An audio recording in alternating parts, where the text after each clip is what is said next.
Dr. Emanuel Manny Hostin, an orthopedic surgeon and husband of The View co-host Sunny Hostin, is accused in December. In the world of American daytime television, few shows hold as much cultural sway or controversy as The View.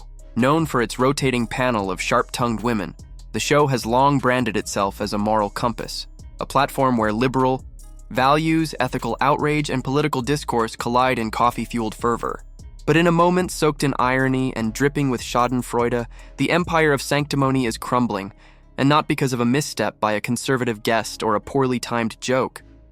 No, this time the fault line runs straight through the home of one of its own, Sunny Hostin, or more precisely, through her husband, Dr. Emanuel Manny Hostin. When allegations surfaced accusing Dr. Hostin of orchestrating a massive $450 million insurance fraud scheme, one of the largest RICO cases in New York history, the news should have detonated through the studio walls like a legal nuclear blast. Instead, what followed was a resounding silence from The View, as if the story might evaporate if they simply whispered enough affirmations into the void.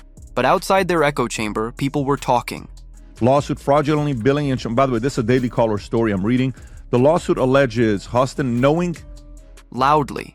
And at the center of that thunderstorm were Greg Gutfeld and Timpf, who saw in Sunny's scandal not just an opportunity for comedy, but a moment of karmic reckoning. From the first punchline, Gutfeld and Timpf carved through the hypocrisy like a chef at a hibachi grill, slicing the pristine image Sunny had curated on daytime TV with a blade of relentless satire. They weren't just mocking. They were delivering a televised exorcism, yanking the halo from atop Hostin's head and revealing the moral contradictions beneath. Sunny had built her brand on intellect, righteousness, and legal credibility. She's a lawyer, a commentator, a moral arbiter. Yet when confronted with questions about her husband's alleged criminal enterprise, her reaction wasn't outrage or denial. It was an odd mix of flustered rationalization and, worse, implication.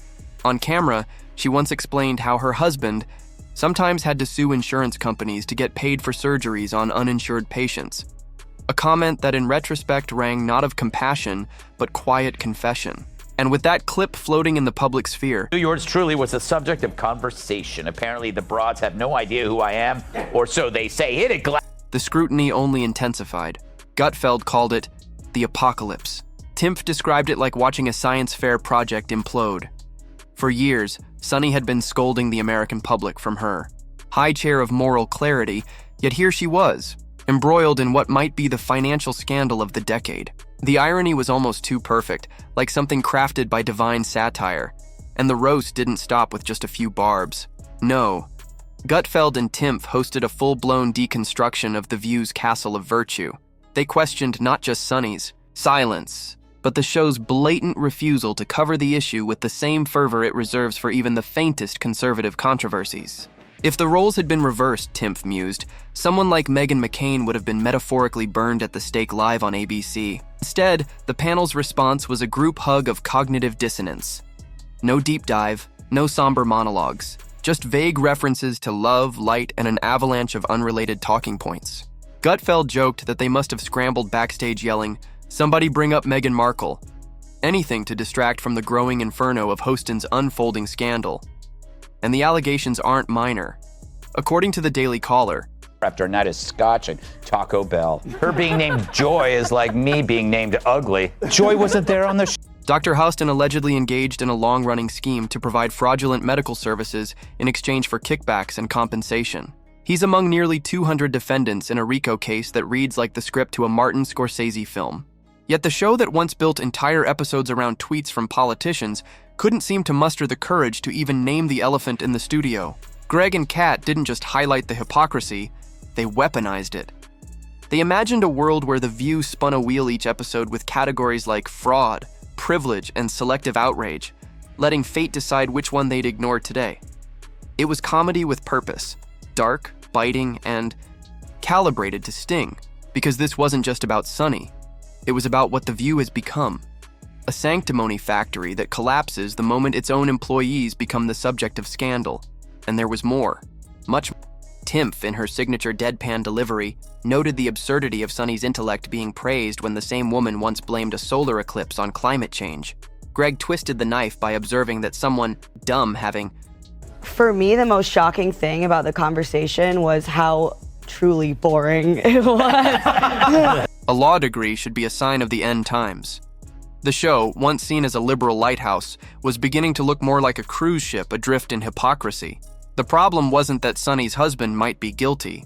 It was that the entire panel, a supposed bastion of accountability, reacted not with introspection but with silence and spin. A fraud case of this scale should have been headline material. Yet at The View, it was treated like a wardrobe malfunction. Meanwhile, Greg and Kat popped metaphorical popcorn, pointing out the chasm between how The View handles its own versus how it eviscerates anyone outside its ideological bubble. As the episode wore on, the jokes got sharper, the commentary more biting. Timpf envisioned Sonny hosting a new segment called Allegedly Yours, complete with a spinning wheel of vague disclaimers. Greg proposed a popcorn fund to help the public enjoy the show's downfall in real time. There was no mercy in their takedown, only clarity.